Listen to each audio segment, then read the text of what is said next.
Chadi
Om Vishnupada Paramahamsa Parivajayasarajasataratatasi His Divine Grace is the Bhaktivedanta Swami Srila Prabhupada Ki Deputy Vaishnavrinda Ki Raj Srimad Bhagavatam Ki Gaur Premanandi Bhagavatam. Om Namo Bhagavate Vasudevaya. Om Namo Bhagavate Vasudevaya. Om Namo Bhagavate Vasudevaya. Namo Bhagavate Vasudevaya. Om Namo Bhagavate Vasudevaya. Nayanam Namaskritya. Nayanam Namaskritya. Naram Chaiva Narotamam. Naram Chaiva Narotamam. Devim Saraswatim Vyasam. Devim Saraswatim Vyasam. Ojayamudhirayat. Ojayamudhirayat. We're going to be reading from text 9, Canto 1, Chapter 4, text 9 and 10.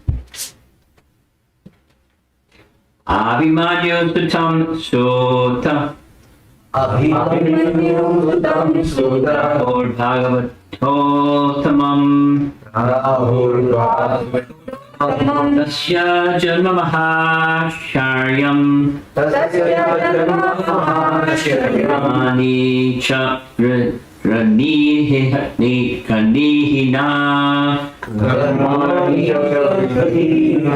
Abhimanyu Sutam Sutta.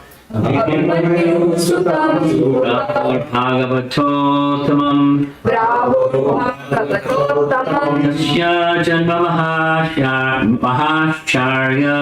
Tasya Janma Mahasharya. Karmani Chagranihina.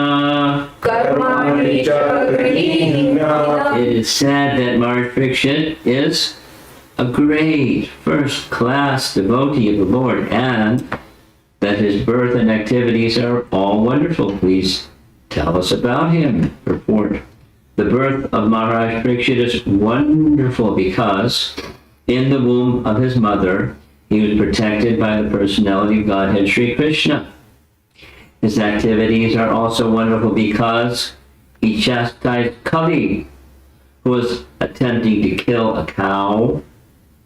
To kill cows means to end human civilization. He wanted to protect the cow from being killed by the great representative of sin.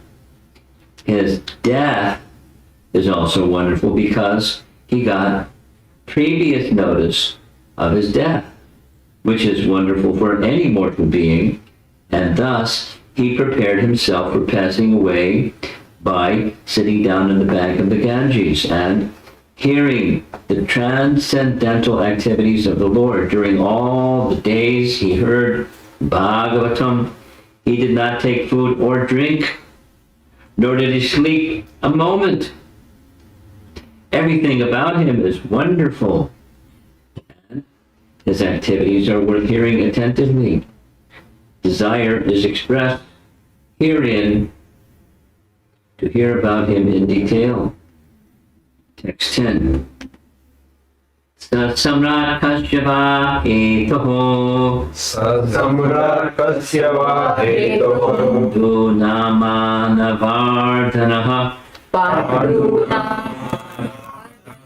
Prayopavishto Gandhayam Nadrityadirat Shriyam Sa Samrat Kashyapa Hetoho Dunamanavardhanaha Prayopasvishto Gangayam Nadrityadvirat Shriyam. Great emperor, and possessed all the opulences of his acquired kingdom.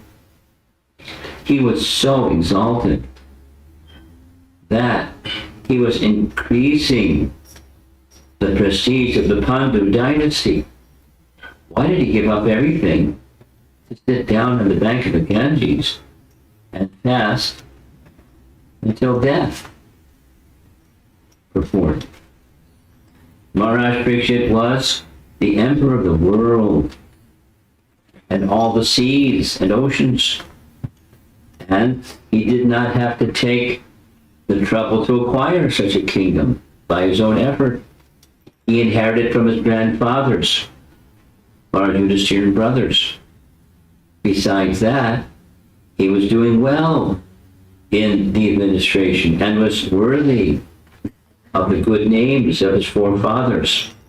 Consequently, there was nothing undesirable in his opulence and administration. Then, why should he give up all these favorable circumstances and sit down on the bank of the Ganges fasting till death? This is astonishing, and therefore all were eager to know the cause. So the chapter title is The Appearance of Sri Narada, and the question that is prompting this flow of topics is, what was the cause and the circumstance of writing this wonderful Srimad Bhagavatam? Because the wonderful Srimad Bhagavatam is glorified in the previous chapter 3, and of course other places as well. So what was the cause of the impetus for compiling the Srimad Bhagavatam? So Narada instructed, that's the cause. Vyasa had a literary capacity, and he did what he did, seeing the age of Kali where memory would deteriorate, so he took the sound vibration form of the Vedas and put it in a written form, and he did it perfectly, without mistake. but was not satisfied. So Narada came and instructed him, here's why you're not satisfied. So here's what you should do. So he did. So that's how it became manifest. But in between that conclusion of this chapter, and spills over to chapter 5 as well, there's some background history. So Shukadeva Goswami was born, Vyasadeva pursued him, he continued without responding to his father, he went here and there, and he had these behaviors, giving of his mercy to householders by visiting their home at the time of milking cows, spending a short period of time for the purpose of giving his association to them, not for the sake of satisfying his hunger. And that's the life of sannyas. We discussed that yesterday. It's probably a nice idea to read yesterday's verse.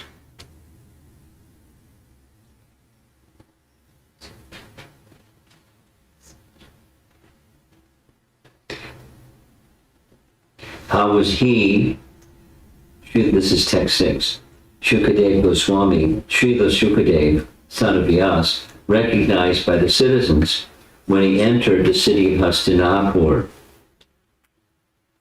after wandering in the provinces of Kuru and Jangala, appearing like a madman, dumb and retarded. And then, how did it so happen that King Parikshit met the great sage, making it possible for his great transcendental essence of the Vedas, Bhagavatam, to be sung to him?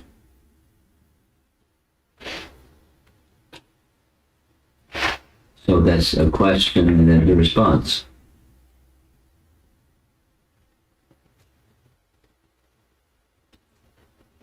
He was going here and there, and one fine day he came to Hastinapur. And there in Hastinapur was Maharaj Parikshit, and the glorious Maharaj Parikshit. In a difficult circumstance, but this, and also wonderful.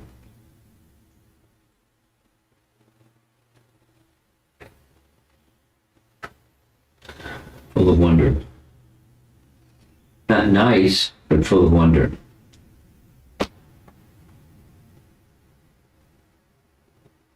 So that the full of wonder is within the purport. He had this, that, the other thing, and the other thing, and the other thing, and the other thing.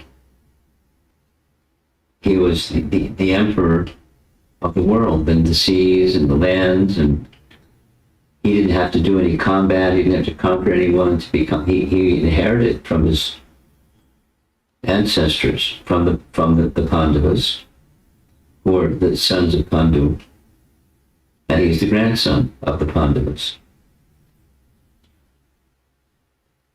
And he became the next king after the horoscope was performed. That's another section of the Bhagavatam. The qualifications. Will he be a qualified successor to the throne? The answer was yes. More than successful, more than qualified. By astrology. I learned something from an astrologer recently, nice devotee astrologer.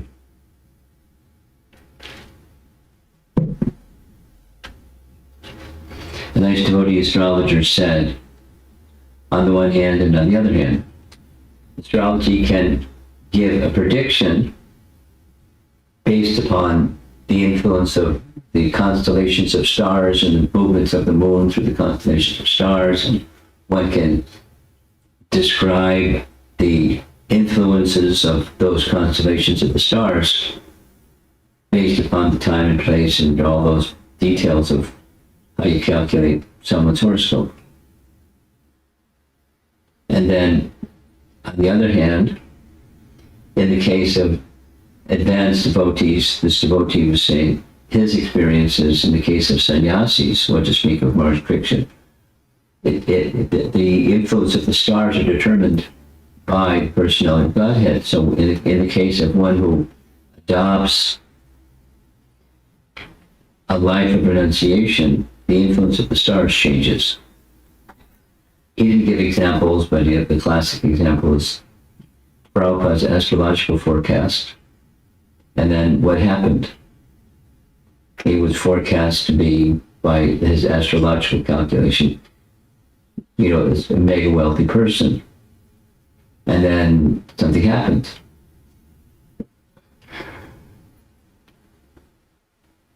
And that mega wealthy changed. He became destitute. His flourishing business, blah, blah, blah, started going down. Krishna was taking away that astrological influence and bringing him to his knees.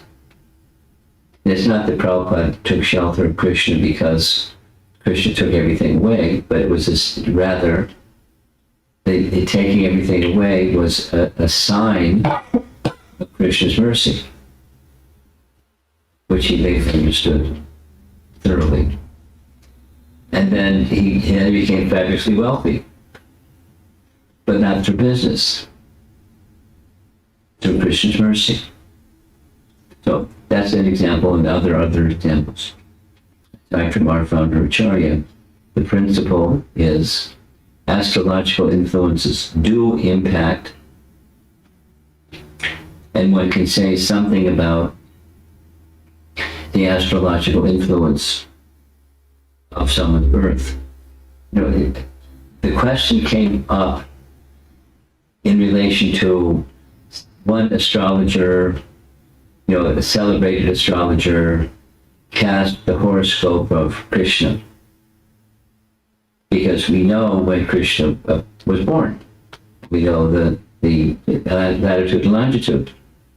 So this celebrated astrologer calculated Krishna's horoscope and said stuff. And then, so I asked this devotee, and he said, harumph. Then he said, aside from the mistakes in his calculation, it doesn't have anything to do. Krishna decides, not the stars decide. And this person is, he may be a good astrologer, but he's not a Vaishnava. How can you calculate the influences on Krishna based upon the time and place of his birth? No such thing. No such thing. So, go back to Maharaj Pariksit. His horoscope was done. Yudhishthira was satisfied, more than satisfied. He'll be a great representative of the dynasty of Pandava, or Pandu. And with that, they felt confident that they could retire. Pandavas retire early, it's a whole chapter. And they did what they did. And then the next thing.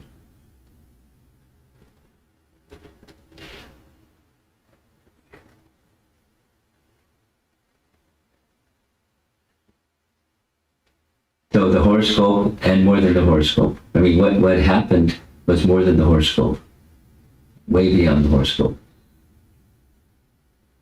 Calamity. And find that in his birth chart.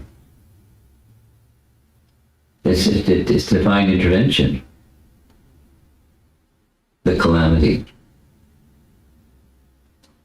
And he accepted as such. He could have done something else. Without all the detail, the out-of-character conduct, totally out-of-character conduct, was that influenced by the astrological chart, or was it Krishna's intervention? If Krishna intervenes, it supersedes the astrological chart. He can do whatever he wants to do, and he does whatever he wants to do. And he can have this dear devotee do whatever he wants this dear devotee to do, including out-of-character behavior.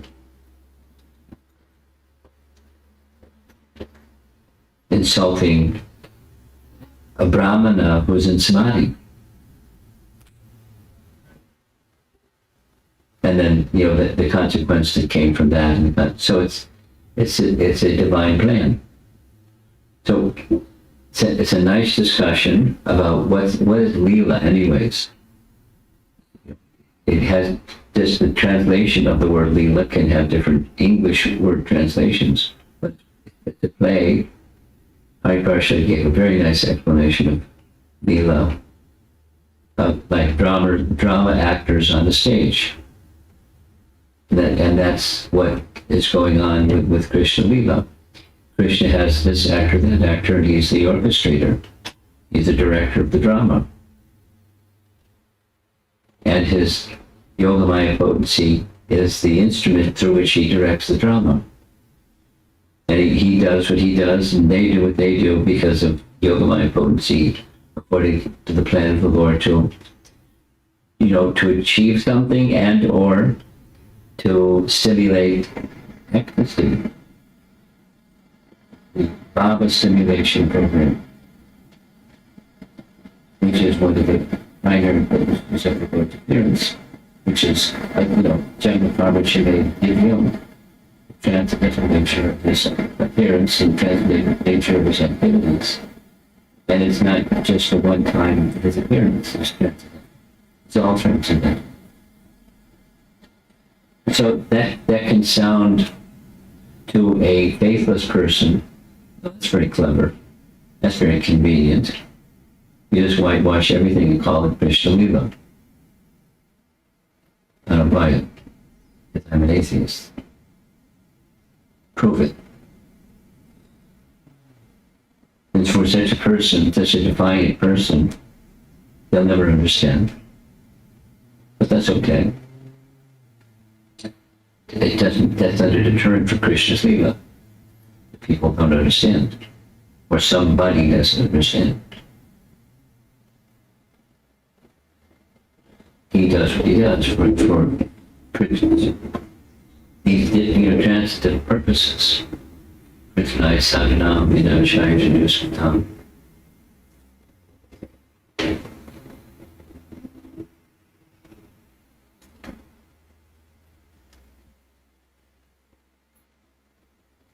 For those who attended the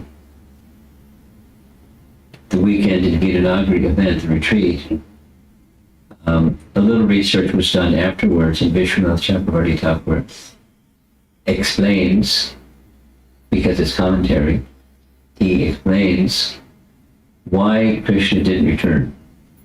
What was the intention behind Krishna's not returning?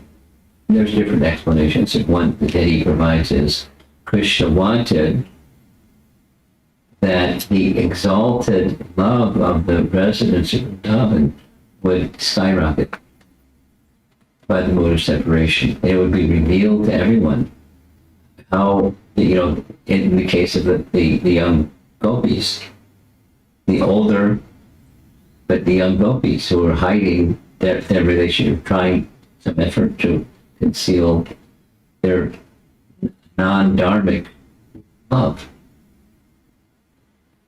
out of marriage, love of, although they were married, or many of them were married, with children. And they had Krishna as their lover. Adharma. So they were hiding it. So then it became revealed by his not returning. They went mad. So it wasn't a punishment, it was a stimulation of their love, and an exhibition of their love. Anyway, nice explanation. Why? There's other explanations. A classic common explanation is Krishna knew that there were demons. It's one of the reasons for his coming, because there were demons, and he had to deal with them. He was intending to deal with them. And some of them he dealt with when he was in Vrindavan, and there's a whole bunch more. And if he went back to Vrindavan, then the demons would understand, aha, Krishna's attached to Vrindavan. That's harassed the Brajavasis. He didn't want that. So he didn't go back. Until, according to Padma Purana, until final of the mega demons was killed, Dantavakra, and that was outside the precincts of Mathura, and then Krishna went to Vrindavan, according to Padma Purana. But he was just waiting for the last of the mega demons to be killed. And when he killed then I can go back. Anyway, there are different explanations.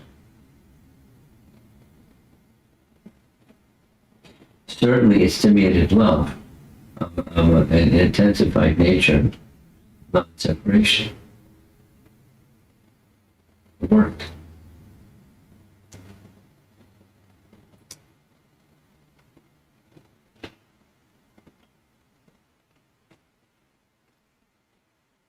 So back to our verse for this morning.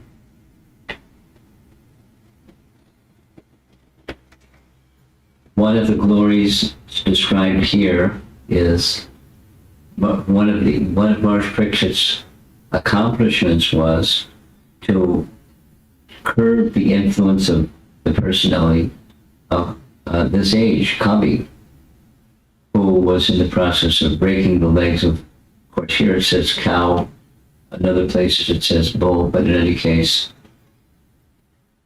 he checked that personality Kali and threatened to kill him. And you know the history, but he was ready as a king, emperor of the world, to challenge the personality of this age. Who are you in my kingdom? Off with your head. Immediate death penalty. No court, death penalty. Because he's the king. And clever personality Kali surrendered, and you're the king, and kings give protection to those that surrender and unsurrendered. Don't kill me. Give me a place where I can stay. So then the rest follows.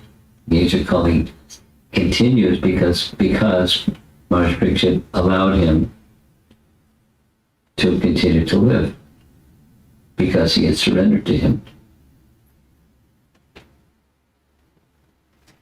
That's another puzzle. Meaning, it was not honest. He didn't. What was his surrender? Yeah, I'm going to continue to do my nefarious thing. I didn't break the legs of the bull or the cow. I'm going to continue my nefarious thing. In the age of Kali, there's animal slaughter, abundant, because it's the age of Kali. And violation or sinful activity of such magnitude, it's not human civilization. And a religion that, what to speak of permitting, they indulge. That's not religion, it's not dharma.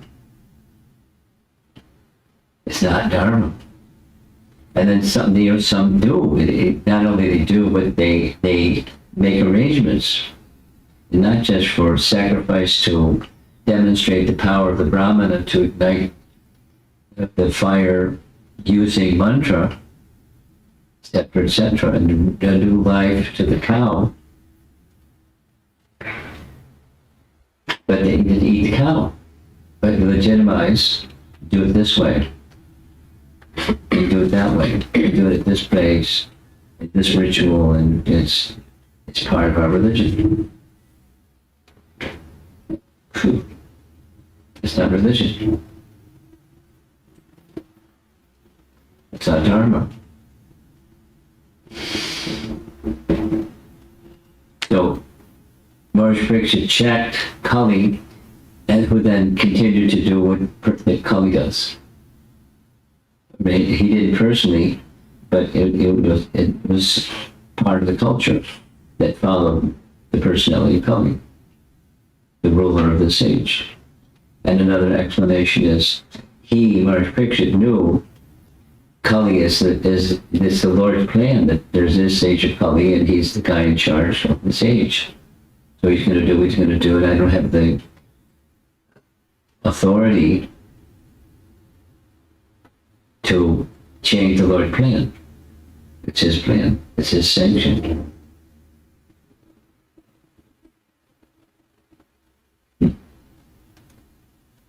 How to be a virtuous king in the age of Kali? Not easy.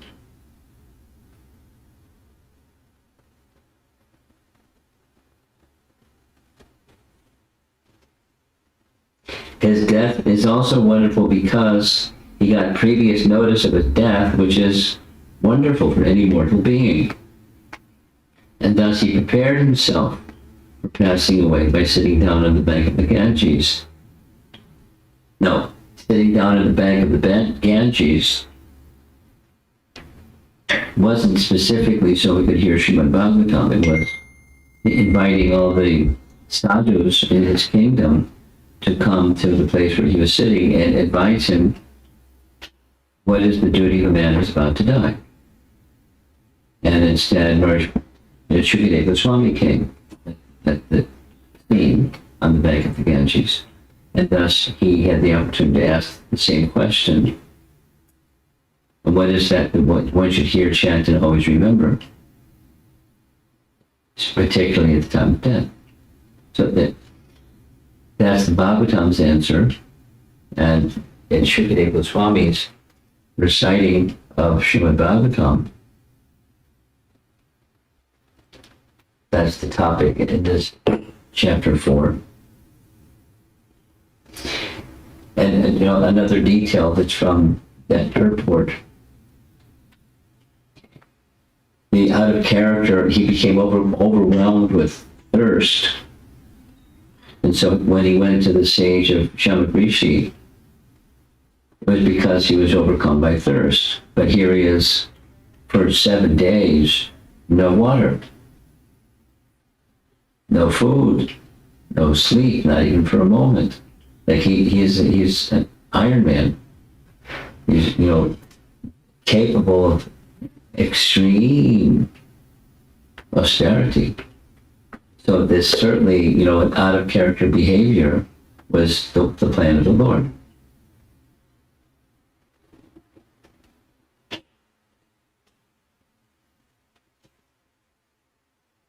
So everything about him is wonderful, and his activities are worth hearing attentively. Desire is expressed herein to hear about him in detail. That's from text 9 report. Then another was his giving up the kingdom. Of course, what's he gonna do? He's cursed to die in 7 days. He's gonna hold on to the kingdom for 7 days. He gave up his kingdom. And that's something wonderful. But it's part and parcel of he had this advance notice. That it is said many places he had the power to neutralize the curse. It doesn't say what that power was and how could you neutralize the curse of a Brahmin, even if it's a Brahmin boy. But he didn't do that. He accepted the curse and prepared for the snake bird to come and bite him. And his body would burst in flames, etc. So he was ready for the consequence of his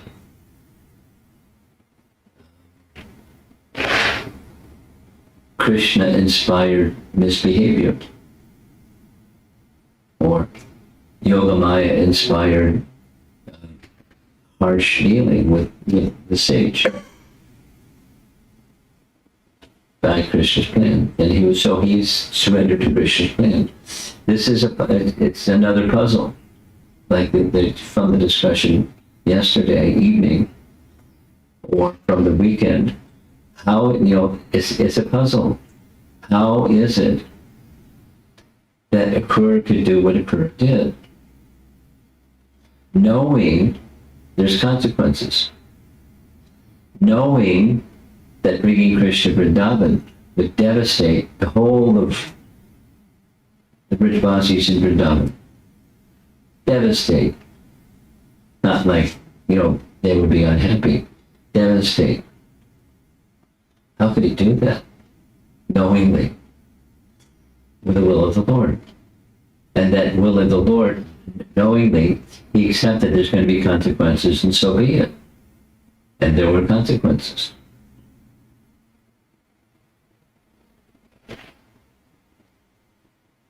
And he had to undergo, although he was on a mission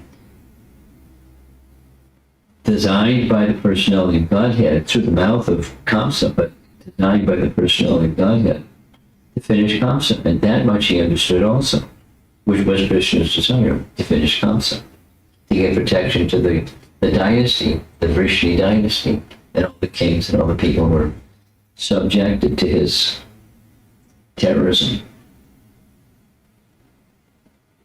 And he was instrumental to bring Krishna to do that. Of course, Krishna didn't need a current to bring him. He could have got on a bus or gone for a walk, or he could have done it any way he wanted to. But it's giving some nice service with consequences because he wanted. And he didn't return because he wanted. So, if Leela is like that. And, in one sense, critics can say that how convenient. Just put a label over it, whitewash it, call it Leela, and everything's okay, right? You guys. You Leela guys. It's our Dharma. Say it. It's our Dharma. And he's the perpetrator of our Dharma. And here's some more. And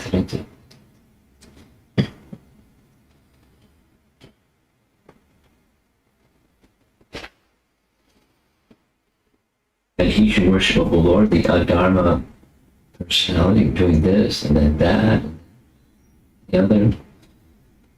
And he should worship the master. He's a thief, and he's a womanizer, and he's a dharma breaker. And he's your Lord.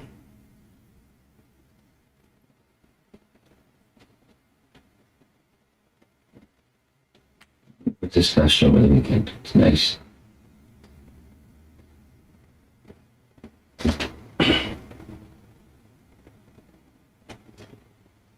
Although the storyline of the Bhagavatam in one sense is quite simple, by looking at it through different lenses, it can appear different than how wonderful. It can be how awful. And then look at it again, and how to get the proper understanding that it's not awful, that it's lovely. The Bhagavatam doesn't hold back. Right here we are, early first canto, and portraying who Krishna really is, and his great devotee. Here in this case, Maharaj Parikshit. And then Maharaj Parikshit associating with Shukadeva Goswami. It's a wonderful poetic depiction meant to be sung.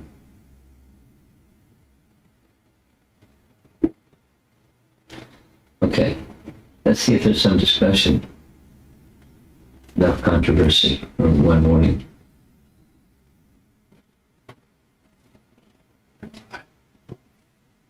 Hare Krishna Maharaj.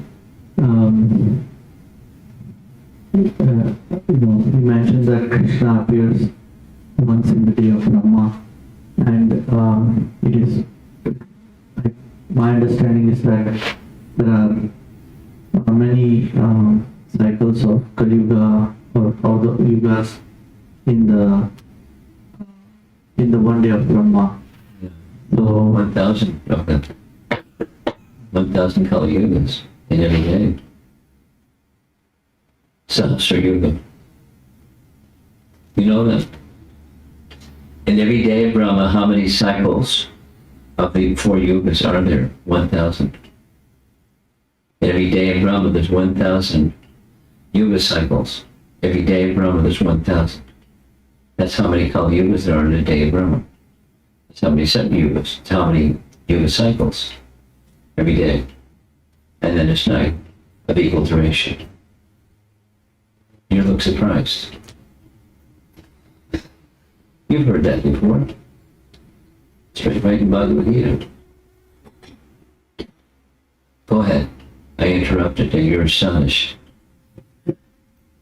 So, my question was that how do the other the living entities in the other cycles know about Bhagavad Gita and Krishna? Well, through sound. How old is the Bhagavad Gita? According, different ways of calculating, but the science is eternal, and that eternal science was spoken to the sun god Vigaswan, and Prabhupada gives a nice big number. When that happened, based upon, he then taught his son, Manu, so how long ago was Manu a little boy? And then he has a big number. That's one yuga cycle. So it's eternal, the knowledge is eternal. Vedas are eternal, it's part of the Vedas. So how old is eternal? Pretty old. You can't, there's no calculating when, because it's eternal.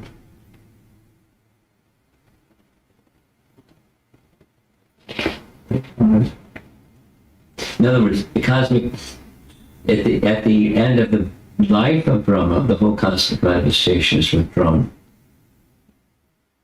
And during his life, there's so many days, and so many days, there's so many yuga cycles, and the night is of equal duration, and all of that. And then there's the winding up of the creation at the end of the life of Brahma. Then there's a resting period of equal duration as life, which is a long time. Then again, another cosmic manifestation, and it's cyclical. Time, kala, moves in cycles. You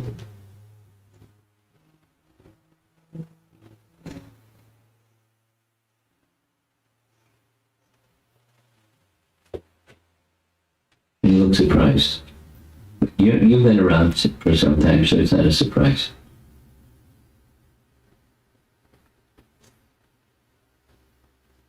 Someone else?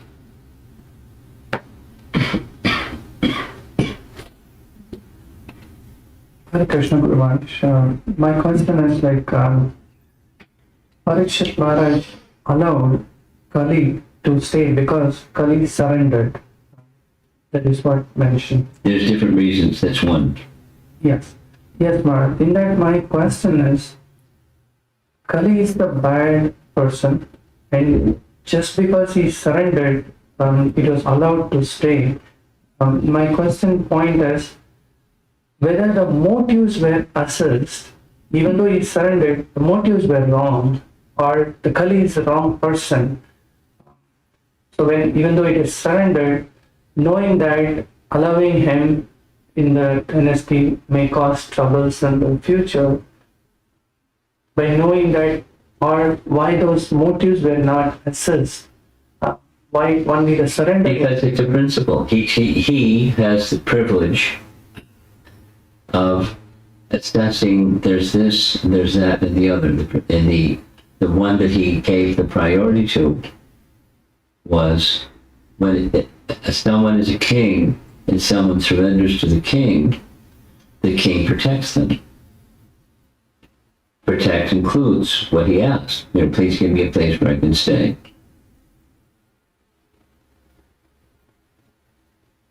Now, there was a second reason, which is Maharaj Parikshit, being a great devotee, understood this is the Lord's plan, that there are 4 yuga cycles, and this one is the Kali Yuga. After Krishna's departure, Kali Yuga begins. And this was a symptom of Kali Yuga. But I have no right, no power or authority to change Krishna's system. And here's the person that's in charge of the age. So this is the second reason. He surrendered to the king. And Krishna has his plan. and I don't have the privilege to interrupt Krishna's plan. I won't do it. Especially in light of he surrendered. Okay. Thank you much.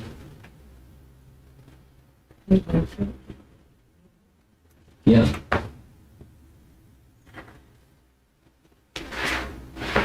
Krishna Maharaj. I wanted to ask a question kind of from a Vaishnava etiquette perspective. Okay. As a subordinate to somebody would be in Maharaj Parish's position and the other brahmana, how do we see the situation? Like, we may be in other situations where two elevated devotees are in a situation like this, and then should avoid taking sides. For what? Avoid taking sides, maybe. Avoiding taking sides. Yeah. Who are you referring to now? Well, I'm right now. I mean, there are many situations in the Bhagavatam, Okay. but the ones that come to mind are this one, where Parikshit Maharaj, is in conflict with the sage that he put the snake around, kind of. Although they've moved past the conflict, but someone as a subordinate may not so easily move past Yeah. conflict. Okay. And yes, this is one instance. Another one is Prithu Maharaj and Indra.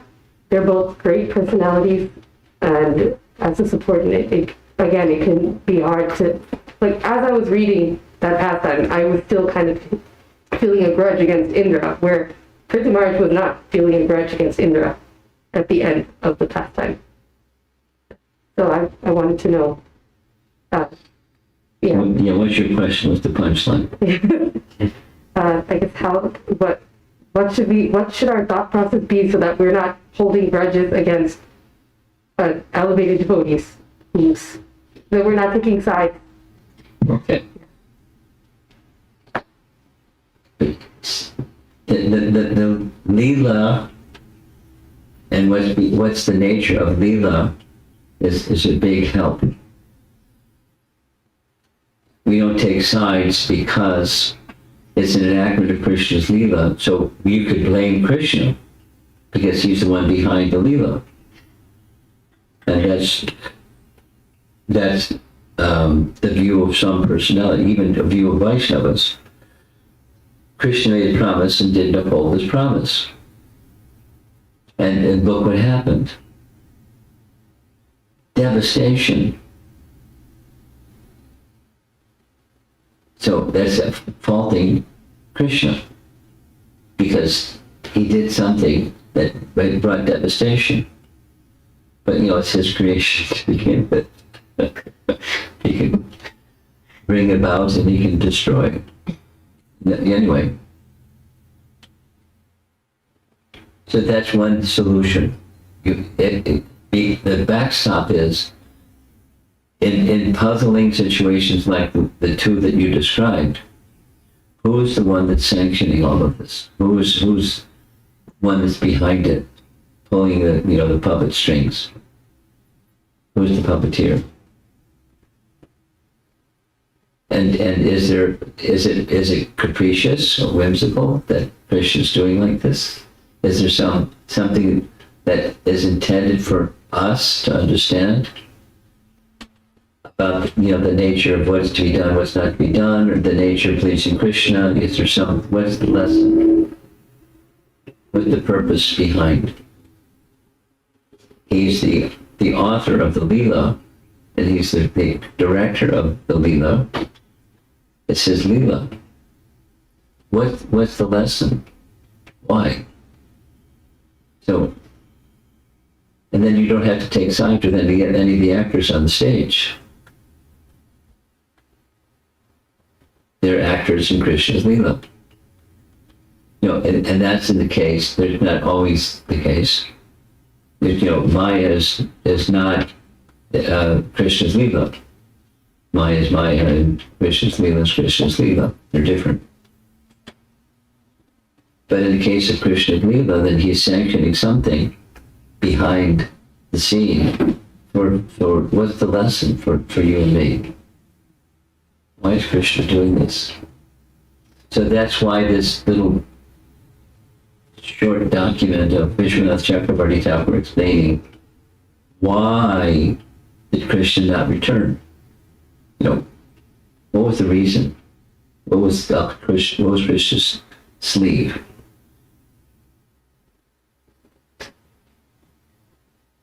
So he gave it a very clever answer.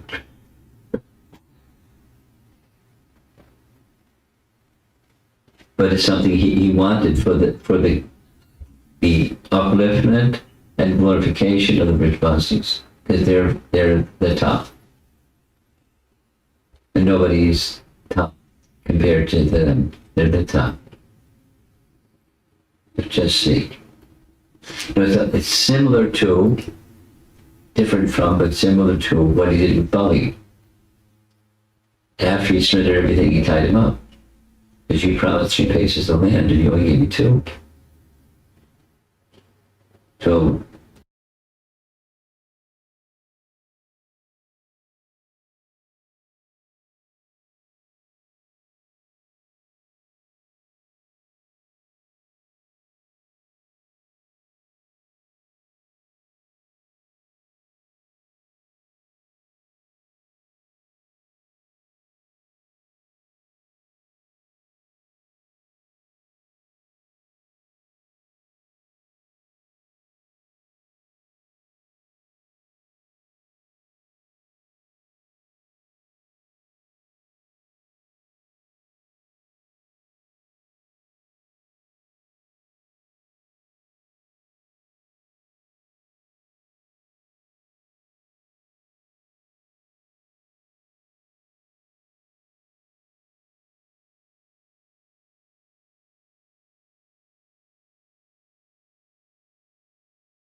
that Krishna is so kind. Just see. So whether it's this, you're with or without, whether it's this or that, that's the contemplation of a pure devotee.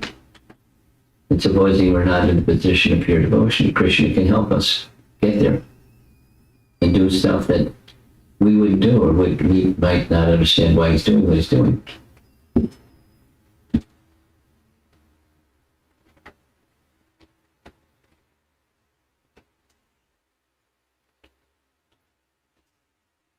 Yeah.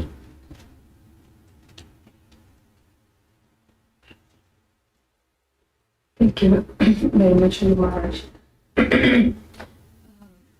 These exalted devotees, so many in Srimad Bhagavatam, their characters have been explained. So in case of Maharaj Parikshit, Narada Muni, like Maharaj Parikshit didn't, as you mentioned, that he could have counteracted the curse, but he didn't. Narada Muni also thought that my mother's death is Krishna's arrangements, and many such exalted devotees are thinking like that because they are so pure and they are tuned in with Krishna so much. Also, there is a principle that one must preserve his life much as possible. Like if it was me, I would. I mean, it's a question about application of a principle also, that I might think that, oh, I need to preserve my life because that is also verdict of Shastra. Mm-hmm. And Maharaj Parikshit is thinking that I don't have to do anything because it is the Lord's arrangements, and he also realized his fault. So I want to understand this better when. They're different moods. The understanding is they're different moods. The fully surrendered devotee may and does have different moods.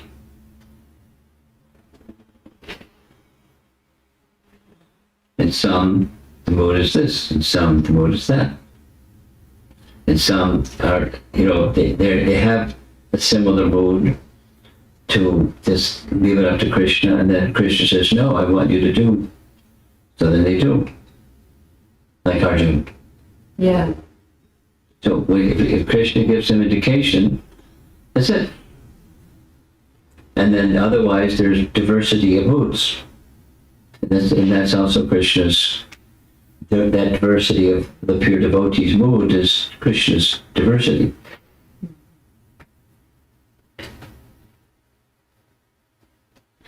There's something that falls short, that is, I have my false ego disposition, and it's crossing over Krishna's wish.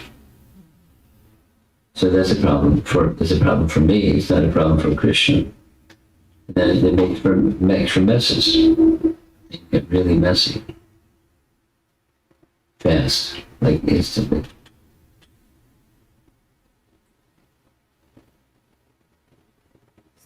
Maharaj, to do more and more connect with Krishna, it's our process, and more we surrender, and it's not even up to us. Ultimately, it's Well, wait a minute. What's not up to us?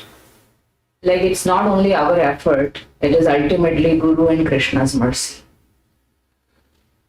Well, it's up to us in the sense that both Guru and Krishna reciprocate with the desire of the living entity. Proportionate to the desire of the living entity, there's reciprocation. So yes, mercy is needed, but it's not, against or outside of or in contradiction to the will. It's two. Yes, the mercy is needed. But the mercy is configured according to the desire. We discussed this over the weekend. Thank you. There's a Sanskrit phrase that emphasizes what I just said. Yatarham. Artha is that which is wanted. Artha commonly is translated as wealth. Dharma artha kama moksha. But artha more literally means that which is wanted, because many people want wealth. So artha becomes wealth. Dharma artha. But it are just that which is wanted. And yatarham is yata, artam, according to the desire of the living entity, then things happen. And what the cause is the desire of the living entity. But it's also then the sanction or the will of the Supreme Lord. Yes, you can have my Mahamaya as much as you like. Yes, you can have my spiritual potency as much as you like. Yatarham. It's reciprocation. It's not standalone. It's reciprocation. Corresponding to or in alignment with. Mercy comes that way.